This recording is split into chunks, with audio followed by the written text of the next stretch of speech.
Jobs and Education to come up and have a quick word with you all. Thanks. Who?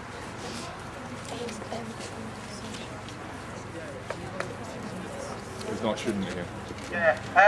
Okay, thanks everyone for coming today. I think it's a fantastic turnout we've seen. It's very important that I think this is the first ever protest that's taken place on campus. So, you know, the fact that we've had 50 to 60 people here, I think is a tremendous effort. Andy's introduced me as from the Youth Fight for Jobs and Education campaign. What that campaign does is to try and link up students, young unemployed people and young workers together to fight the attacks that are all of different natures but all affect us similarly, because you know if the Tories manage to get through these hikes to tuition fees and cuts to education, there's a lot of young people, especially from a poorer background, who are not going to be able to get to university, that are going to get added to the dole list. Somebody told me yesterday that it's gone up by about 40,000 now, so there's 2.5 million people unemployed again in the country, which is an utter disgrace.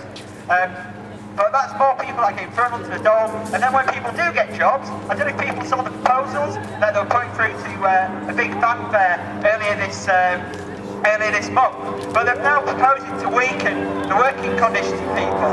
So now employers can sack, you know, now on the Tory proposals, employers can sack you any time within the first 2 months of you starting a job without any need for dismissal or recourse to appeal, which is an utter disgrace. It's a way of trying to force young people into temporary jobs, into part-time jobs, which we can't live off. It means that, you know, people like me have to live with their parents. I've had to live with my parents for the last year because I finally managed to get a house at last. But, you know, I've had to do that for a year. And, you know, but I'm 25, you know.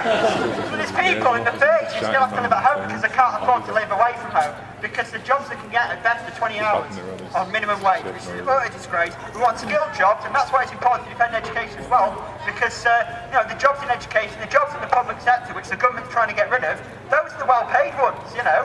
Places where I used to work in a supermarket, where you get, you know, £5-6 an hour on, you know, most people on 20-hour contracts. That's you know, that's a disaster for most young people if you're stuck on that for most of your life.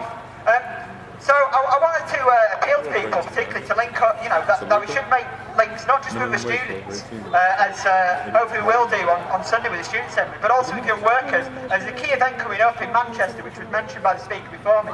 There's this demonstration aimed at, you know, calling for a future for young people, which has been originally organised by the TUC, but NUS and UCU called a rally to that. I believe there's a coach going from this university campus, which I think everybody here should sign up to go on. I think it's only a £5 to get there, which is a bargain as well. So I encourage everybody to come and sign up. I believe there's forms to get people along in the occupation, which is just off reception. So if people haven't visited the occupation yet, they should do so. But I also wanted to bring some more news, because last night I was at a meeting with some local sixth form students at Guy's School, and they came along to the meeting on Saturday here, and they've been inspired by it. They want to set up their own anti-cuts group there, so they can link up with the people here. I think that's important. We want to see this anti-cuts movement grow. We want to see, as well as like CY student assemblies to link people up in different colleges, we want to see every school, every sixth form have their own anti-cuts campaign. We want to see every council service that's threatened by cuts have a support group built around it, which can really flesh out this anti-cuts movement.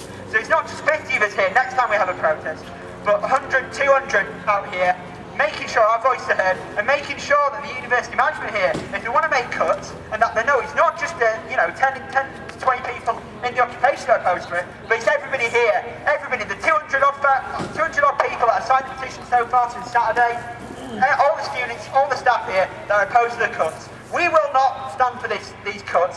There's people at the, you know, people at the top of society, people like the bankers who paid themselves £7 billion in bonuses again, which is another disgrace. They're allowed to cream off the profit society, live a lifestyle of luxury, while the rest of us have to put up with the crumbs off the table. We can't stand for that anymore. Those resources of the bank shouldn't just be given to a few at the top. They should be shared out, used for the benefit of everybody.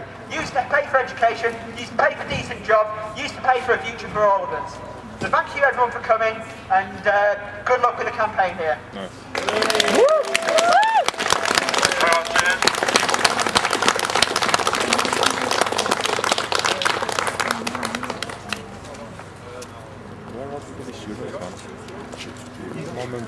Sorry, I just want to introduce him. I don't know if anybody hasn't seen Andy already.